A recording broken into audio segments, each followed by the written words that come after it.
வணக்கம். நான் உங்கள் அன்பான சயின்டிபிக் வேதிக் அஸ்ட்ராலஜர் அஸ்ட்ரோ அருண்ஜி பேசுகிறேன். நல்லது நினைப்போம், நல்லதே நடக்கும். தொடர்ந்து நம்மளுடைய சேனல்ல வரக்கூடிய வீடியோஸ்லாம் நீங்க பார்த்துட்டு இருப்பீங்க நம்புறேன். சயின்டிபிக் வேதிக் அஸ்ட்ராலஜி முறையில எந்தவித மூட நம்பிக்கையிலையும் போகாமல் உள்ளது உள்ளவாறு எதையும் மிகைப்படுத்தாமல் பார்த்து கொண்டிருக்கிறோம்.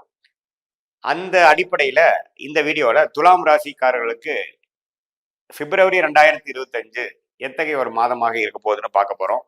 அதுக்கு முன்னாடி ஃபர்ஸ்ட் டைம் நம்மளுடைய சேனலுக்கு வரவங்க மறக்காம சப்ஸ்கிரைப் பட்டன் கிளிக் பண்ணுங்க. ஸோ தட் நம்மளுடைய வீடியோஸ் எல்லாம் உங்களை வந்து அடையும். பிடித்த வீடியோஸை நீங்கள் ஷேர் பண்ணலாம். இப்போ பார்த்தீங்கன்னா பிப்ரவரி 2025 துலாம் ராசிக்காரர்களுக்கு எப்படி இருக்க போகுதுன்னு பார்க்கும் பொழுது, ஆண்டு கிரகம் என்று சொல்லப்படுகிற குரு, ராகு, கேது, சனி எந்தவித பெயர்ச்சியும் பிப்ரவரி மாதம் 2025 பெற போறது இல்லைங்கிறது நீங்க தெரிஞ்சுக்கணும். மார்ச் எண்டில் சனியும்,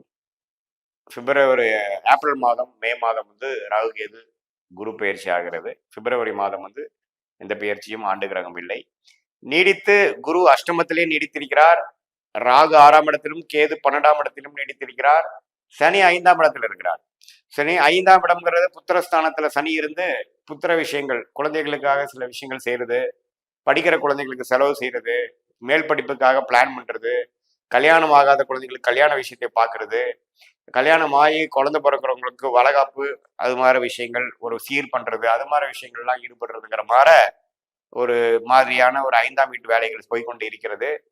அது வந்து பிப்ரவரி மாதமும் அவங்களுடைய தசாபுக்திகள் இருக்கும் பட்சத்துல வந்து அது மாதிரி வாய்ப்புகள் நடக்கக்கூடிய அமைப்பு உண்டு. அதே சமயத்துல ராகு 6ஆம் இடத்துல இருந்து இந்த நோய் தன்மையெல்லாம் கொஞ்சம் குறைந்து, கொஞ்சம் பிரச்சனை இல்லாம உடல் உபாதைகள் இதுக்கு முன்னாடி இருந்ததோட கொஞ்சம் கண்ட்ரோலா இருக்கக்கூடிய அமைப்புகள் நீடித்து இருக்குது. 12ஆம் இடத்துல கேது இருந்து குரு பார்வை பெற்று விரயங்களும், கொஞ்சம் ஆன்மீக விஷயத்துக்காக, சில பக்தி விஷயத்துக்காக, உங்களுக்கு பிடித்த சில தேடுதல் விஷயத்துக்காக சில செலவிடுதல், அதுக்காக உங்க மைண்டை வந்து செலுத்துறது, கொஞ்சம் ஆன்மீக விஷயத்துல போகக்கூடிய அமைப்புகள், அதெல்லாம் கண்டிப்பா துலாம் ராசிக்காரர்களுக்கு வயசு வித்தியாசம் இல்லாமல் கொஞ்சம் கொடுக்கக்கூடிய அமைப்புகள் இருக்கு. குறிப்பா சீனியர் சிட்டிசனுக்கு வரக்கூடிய அமைப்புகள் நீடித்திருக்கிறது. ஸோ ஆண்டு கிரகம் வந்து அஷ்டமத்துல இருக்கக்கூடிய குரு தான் பார்த்தீங்கன்னா எல்லாமே ஒரு கிணத்துல போட்ட மாதிரி, எந்த ஒரு பெரிய முயற்சிகளும் எடுத்து பண்ண முடியாத மாதிரி எல்லாமே கொஞ்சம் ஸ்லோவா போயிட்டு இருக்கிற அமைப்புகள் கொடுக்கக்கூடிய அமைப்பு இருக்கு. அது வந்து ஏப்ரல் மாதம் மேக்கு அப்புறம் வரக்கூடிய குரு பயிற்சினால துலாம் ராசிக்காரர்களாம் நல்லா இருக்க போறாங்கிறது நம்ம ஆல்ரெடி புத்தாண்டு பயிற்சியிலேயே பலன்களையே பார்த்துருப்போம். பிப்ரவரி மாதம் வந்து அது வந்து எந்த மாற்றம் இல்லாமல் அஷ்டமத்திலே இருக்கிறார்கள் தெரிஞ்சுக்கணும்.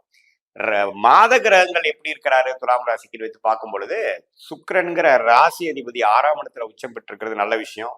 பட் இருந்தா அவர் ராகுவோட சேர்ந்திருக்காருங்கிறத நம்ம தெரிஞ்சுக்கணும்.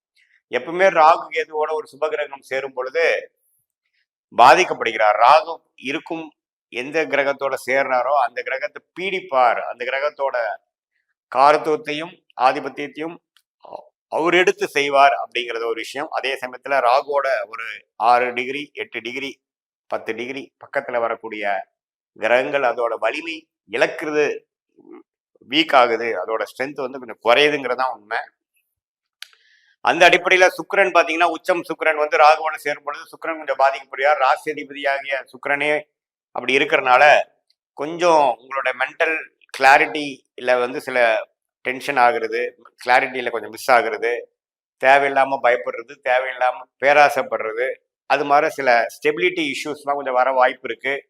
அது குறிப்பா ஒரு வயது வயது வந்த பெண்ணங்களாக இருக்கட்டும், ஆணாக இருக்கட்டும், ஒரு 24 இருந்து 30 வயசுக்குள்ள இருக்கிறவங்க கொஞ்சம் உணர்ச்சி வசப்படுறது,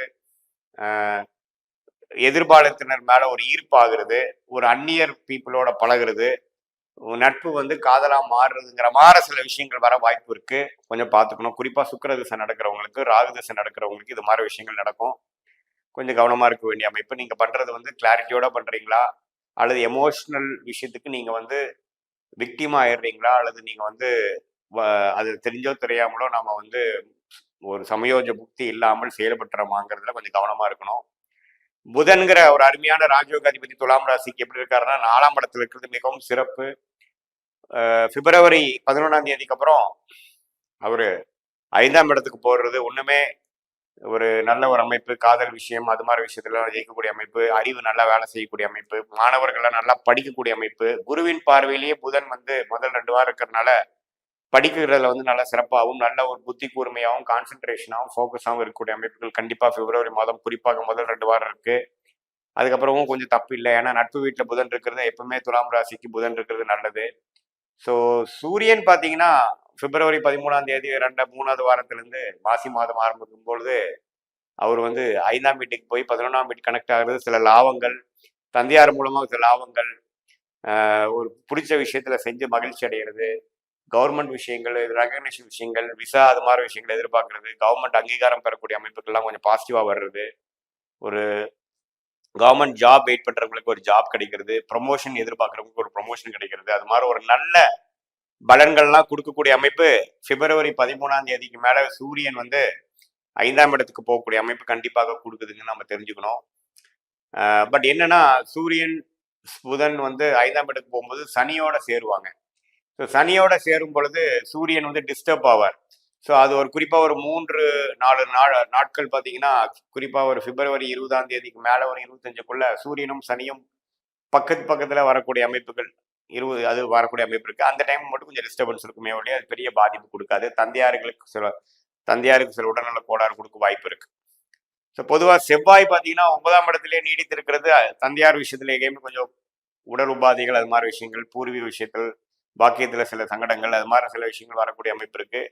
பொதுவா ராசி அதிபதியே உச்சம் பெறுவது நல்ல விஷயம். ராகுவோட சேர்றனால கொஞ்சம் எமோஷனலாகவும் ஒரு ஒரு ஒரு எந்தூலையோ ஒரு ஒரு ஆர்வத்திலேயோ சில விஷயங்கள் செய்யக்கூடிய அமைப்புகள் உண்டு. கோவப்படக்கூடிய அமைப்பு இருக்கு, இரிட்டேட் ஆகக்கூடிய அமைப்பு இருக்கு. கொஞ்சம் நீங்க மெடிடேஷன் அது மாதிரி விஷயங்கள் பண்ணி நம்ம வந்து திங்க் பண்றது கரெக்டாக தான் திங்க் பண்றோமா, அல்லது கொஞ்சம் மனசுல வர எழுதக்கூடிய ஒரு கிளர்ச்சிக்கு வந்து நம்ம இடம் கொடுத்துட்றோமாங்கிறது கொஞ்சம் கவனமா இருக்கணும். குறிப்பா இள வயதினர் வந்து கொஞ்சம் புத்திய காம்ப்ரமைஸ் பண்ணிட்டு மனசு சொல்ற விஷயத்துக்கு போகக்கூடிய அமைப்புகள் உண்டு. அது சம்டைம்ஸ் ஃபியூச்சர்ல அது தேவையில்லாம நம்ம பண்ணிட்டோம் அப்படிங்கிற ஒரு விஷயத்தையும் கொடுக்கக்கூடிய வாய்ப்புகள் உண்டு. அதனால கொஞ்சம் கவனமாக, குறிப்பா அடுத்த கடந்த ஐ மீன் 3வது 4வது வாரம் செகண்ட் ஹாஃப் ஆஃப் பிப்ரவரி மாதம் இருக்கணுங்கிறது நான் கேட்டுக்கிறேன் துலாம் ராசிக்காரர்கள். மற்றபடி பார்த்தீங்கன்னா ஓரளவுக்கு வெளிநாடு போகக்கூடிய விஷயங்கள், சுப முதலீடு பண்றது, ஷேர் மார்க்கெட் அதெல்லாம் கொஞ்சம் ஓரளவுக்கு பாசிட்டிவாக தான் இருக்கும். ஆனால் 8ஆம் இடத்திலே குரு அஷ்டமத்தில் இருக்கிறது நல்ல ஒரு விஷயம்தான். சுப செலவுகள் ஆகிட்டு இருக்கும். கொஞ்சம் நார்மலாக ஆகிற செலவோட இந்த ஒரு வருஷமே செலவு அதிகமாகிட்டு இருக்கிறது தான் துலாம் ராசிக்காருக்கு ஒரு நிதர்சன உண்மை. ஏன்னா குருவே 12ஆம் இடத்துக்கு கனெக்ட் ஆயிருக்கார். ஸோ செலவுகள் எந்த அளவுக்கு வருமானம் வருதோ அந்த அளவுக்கு செலவுகளும் இருக்குங்கிறத நீங்கள் தெரிஞ்சுக்கணும். மற்றபடி பார்த்தீங்கன்னா நல்லா ஒரு அளவுக்கு உத்வேகத்தோட எல்லாமே கொஞ்சம் செஞ்சு ஒரு சுப விஷயங்கள் வந்து நீங்கள் பிளான் பண்ணி அதுக்காக சில செலவிடுதல் பண்ணுறது அது மாதிரி சில விஷயங்கள்லாம் நடக்கக்கூடிய அமைப்புகள் கண்டிப்பாக உண்டு. குழந்தைகளுக்காக சில மெனக்கெடுதல், குழந்தைகளுக்கு நீங்கள் அவங்கள டெவலப் பண்ணுறதுக்காக அவங்க விஷயத்துக்காக சில ஃபோக்கஸும் சில எனர்ஜியும் டைமும் ஸ்பெண்ட் பண்ண வேண்டிய விஷயங்கள் கண்டிப்பாக உண்டு. ஸோ பொதுவாக பார்க்கும் பொழுது இது ஒரு நல்ல ஒரு மாதமாக பிப்ரவரி மாதம் 2025 துலாம் ராசிக்காரர்கள் இருக்கிறான்னு தெரிஞ்சுக்கணும். இது பொதுவான பலன்களே தவிர உங்களுடைய ஜென்ம ஜாதகத்துல எப்படி போயிட்டு இருக்கு, தசாபுக்திகள் எப்படி போயிட்டு இருக்கு, லக்னம் என்ன லக்னத்துல பிறந்திருக்கீங்க, தசநாதன் புக்திநாதன் கோச்சாரத்தில் எப்படி இருக்கிறார், இதெல்லாம் சேர்த்து பார்க்கும் பொழுது ஒரு துல்லியமான பலன்கள் லாங் டேர்ம் ஷார்ட் டேர்ம் அப்படிங்கிற விஷயத்த நம்ம எடுத்துடலாம். அதை வைத்து நம்ம வந்து முடிவெடுத்துடலாங்கிறது தான் வந்து உண்மை. இது ஒரு பொதுவான பலன்களை நீங்க தெரிஞ்சுக்கணும். மீண்டும் மற்றொரு காணொலியில் சந்திப்போம். நன்றி, வணக்கம்.